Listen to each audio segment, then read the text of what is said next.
and how proud I will be to cast my vote again for donor this November.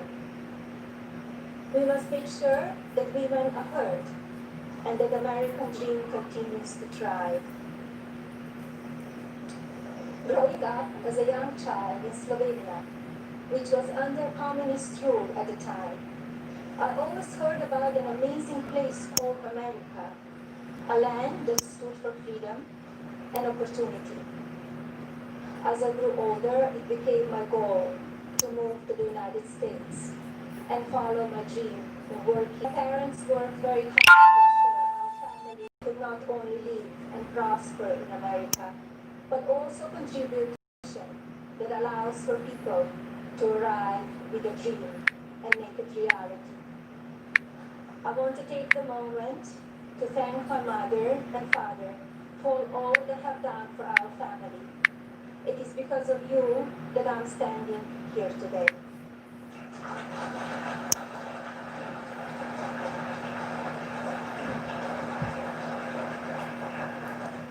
I arrived in the United States when I was 26 years old.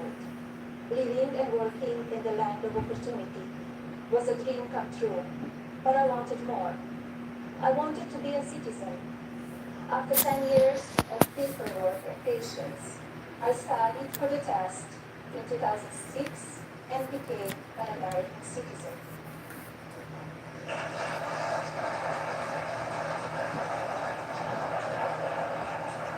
It is still one of the proudest moments in my life because with hard work and determination, I was able to achieve my own American dream.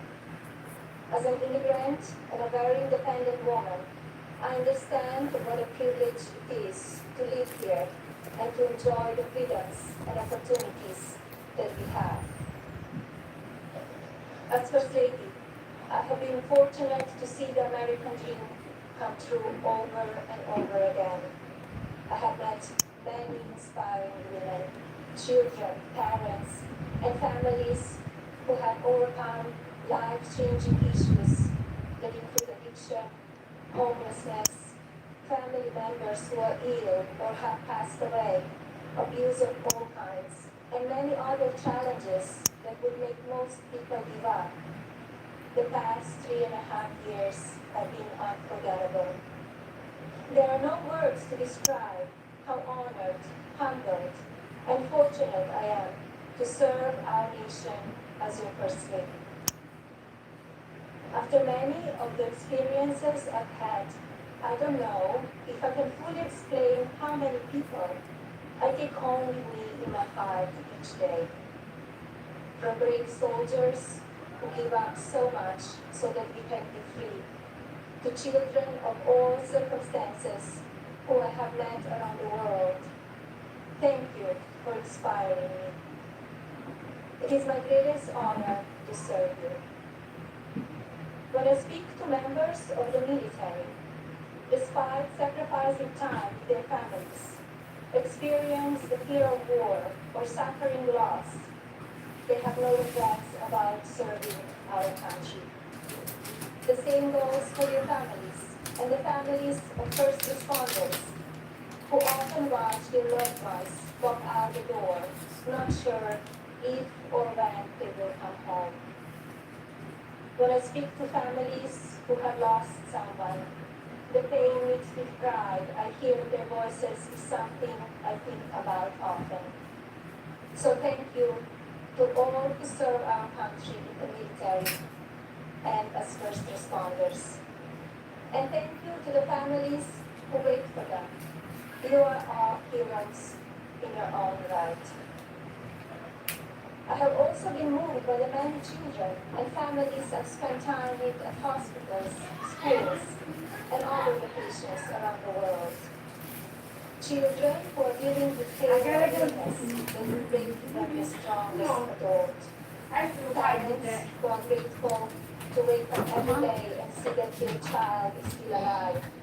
These families are a testament to what faith and medicine, strength and science can do.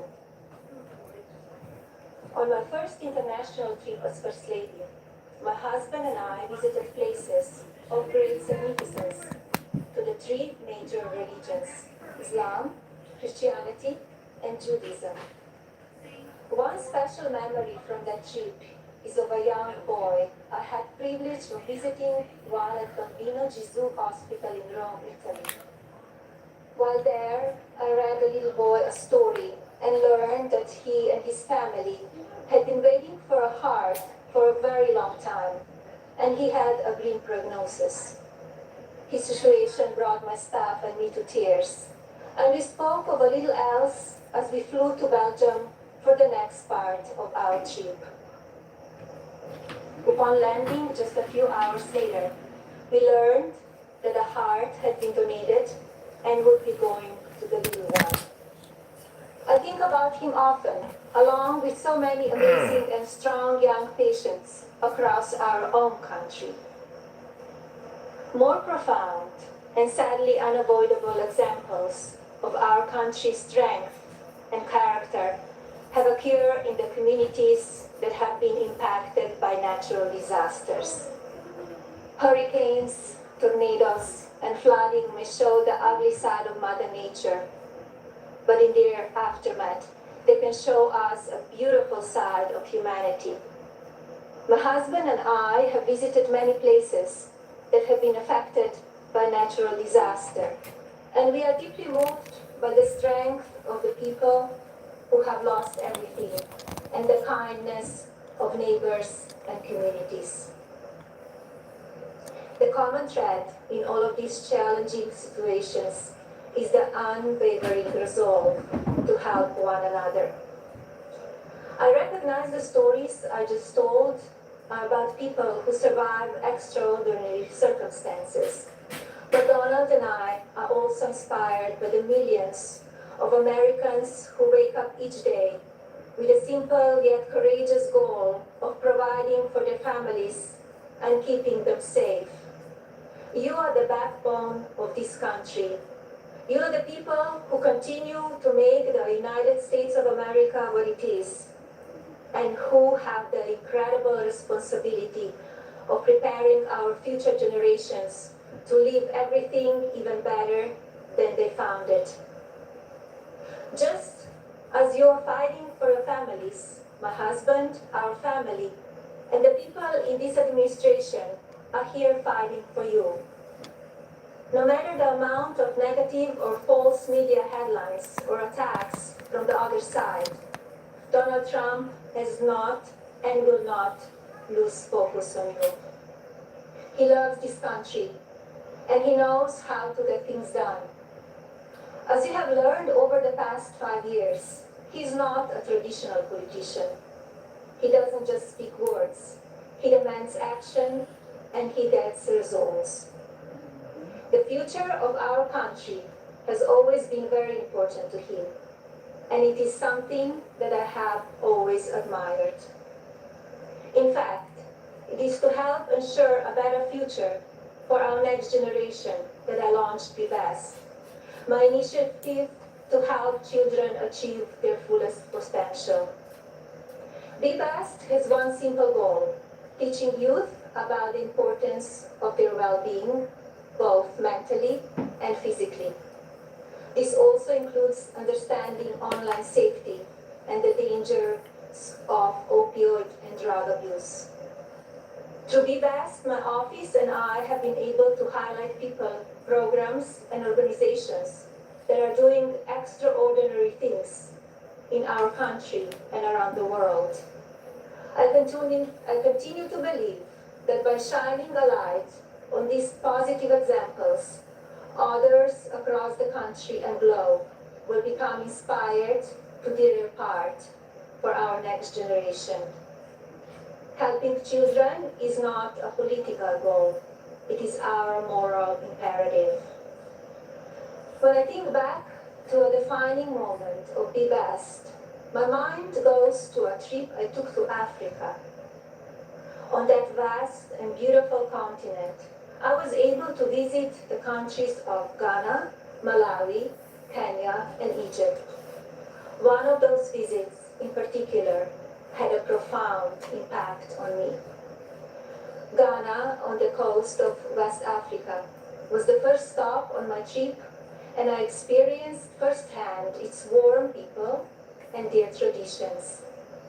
While there, I visited the Cape Coast Castle and learned more about the beginning of a cruel and often deadly journey in the era of the slave trade. I was horrified when I listened to the guide tell me so many inhumane stories, and I gained new perspectives. It is time in our history we must never forget, so that we can ensure that it never happens again.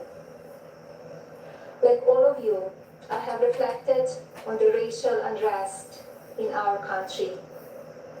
It is a harsh reality that we are not proud of parts of our history.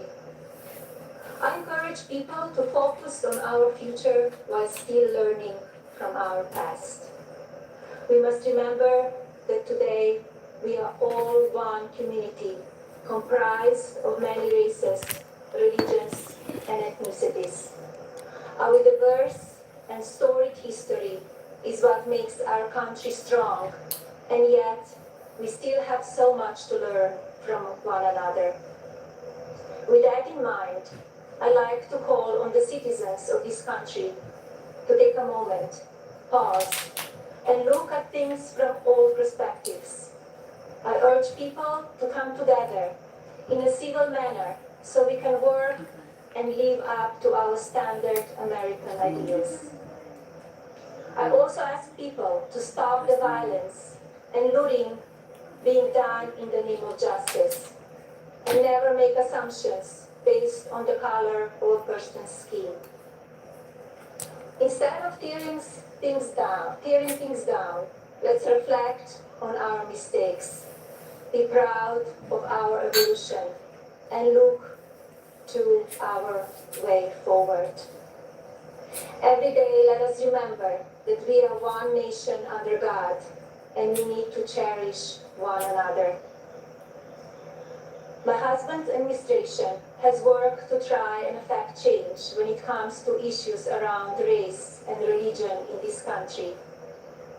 He is the first president to address a special session of the United Nations General Assembly to call upon countries across the world to end religious persecution and honor the right of every person to worship as they choose. He has made substantial investments in our historically black colleges and universities.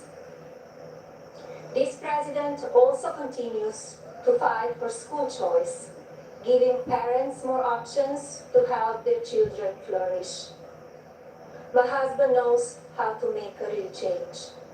From the day that I met him, he has only wanted to make this country the best it can be. For many years, I watched him grow concerned and frustrated, and I'm so proud to see the many things he has done in such a short time. America is in his heart. So while at times we only see the worst of people and politics on the evening news, let's remember how we come together in the most difficult times. And while debate rages on about issues of race, let's focus on the strides we have made and work together for a better tomorrow for everyone. Our administration has also devoted historic resources and produced life-saving results by raising awareness around opioid addiction and drug abuse, especially for children.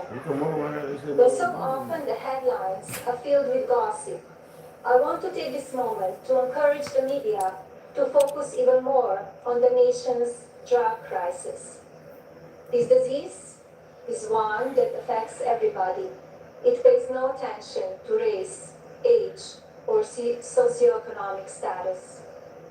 Addiction has touched every part of our society in some way. And now, more than ever, we have programs and medicine to combat it. We just need to talk about it openly. And you, the media, have the platforms to make that happen. To the media industry and as a country, I ask that we all commit to helping in our fights against drug addiction by talking about it even more. Especially as we battle the COVID pandemic, we need to remember that suicides are on the rise as people who are struggling with loneliness and addiction feel they have nowhere to turn. Parents, please talk to your children. Teachers and caregivers, pay attention to signs of addiction. Lawmakers, pass legislation that allows those who ask for help to do so safely and without fear, and to provide resources for organizations that help people impacted by addiction. When the stigma is removed, people will no longer be ashamed to ask for help, and lives will be saved. And if you're struggling with addiction, there is no shame in your illness. Please seek help. You are worth it. In my next 4 years as First Lady, I will continue to build upon the best and work with individual states to pass legislation to take care of our most vulnerable. I plan to continue the work I have started with children in foster care, as well as the minority communities and tribal nations. I want to ensure children are being protected and communities have the resources needed to combat drug addiction and child neglect or abuse. Like my husband and the administration, I will continue to encourage education that supports a child's individual needs. It is vital that children are given the building blocks to succeed. I also look forward to continue my work to restore the People's House, which is a lasting symbol of pride for our nation. I believe this iconic home needs to be cared for and preserved so it can be enjoyed by the people of this country and visitors from around the world for years to come. I'm passionate about this beautiful house, the grounds, and all they represent. And now, I have a special message for the mothers of this country. This modern world is moving so fast, and our children face challenges that seem to change every few months. Just like me, I know many of you watch how mean and manipulative social media can be. And just like me, I'm sure many of you are looking for answers how to talk to your children about the downside of technology and their relationships with their peers. Like every parent in this country, I feel there are so many lessons to teach our son and responsibilities as his mother, but there are just not enough hours in the day to do it all. I remind myself that I'm more fortunate than most and still have days that I look for wisdom and strength to do the very best I can for him. To mothers and parents everywhere, you are warriors. In my husband, you have a president who will not stop fighting for you and your families. I see how hard he works each day and night, and despite the unprecedented attacks from the media and opposition, he will not give up. In fact, if you tell him he cannot be done, he just works harder. Donald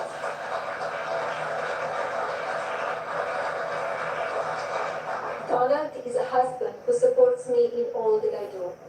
He has built an administration with an unprecedented number of women in leadership roles and has fostered an environment where the American people are always the priority. He welcomes different points of view and encourages thinking outside of the box. I know I speak for my husband and the family when I say we are so grateful that you have trusted him to be your president. And we will be honored to serve this incredible country for 4 more years.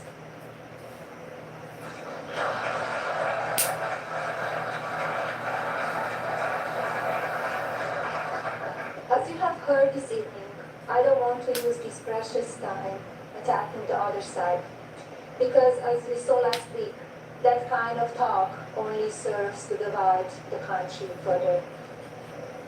I'm here because we need my husband to be our president and commander-in-chief for 4 more years.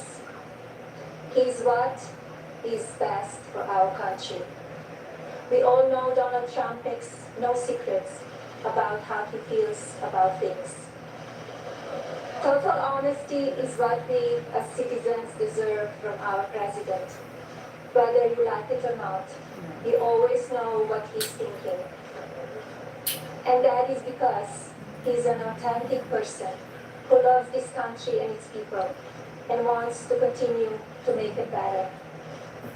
Donald wants to keep your family safe. He wants to help your family succeed. He wants nothing more than for this country to prosper, and he doesn't waste time playing politics. Almost 4 years ago, we went into election day completely underestimated. Despite what is being said again this year, I know, just as you do, that Americans will go to the polls and vote on the behalf of their families, our economy, our national security, and our children's future. To vote for those ideals is not a partisan vote. It is a common sense vote, because those are goals and hopes that we all believe in. I believe that we need my husband's leadership now more than ever in order to bring us back once again to the greatest economy and the strongest country ever known. God bless you all, your families, and God bless the United States of America.